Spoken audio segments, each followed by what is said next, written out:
आनंदी मन आणि चांगल्या भावना जीवनाची खरी संपत्ती आहे.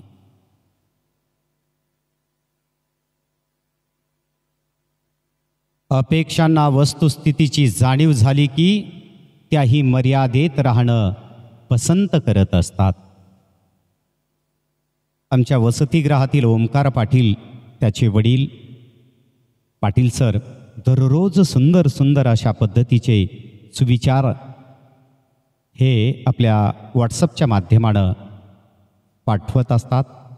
धन्यवाद सर. स्वतःच्या परिस्थितीला जी माणसं स्वतःची ताकद बनवितात ती माणसं आयुष्यात कधीही अपयशी होत नाहीत. विश्वास ठेवा, आपण जेव्हा कोणासाठी काही चांगले करत असतो तेव्हा आपल्यासाठी सुद्धा कुठेतरी काहीतरी चांगले अवश्य घडत असते.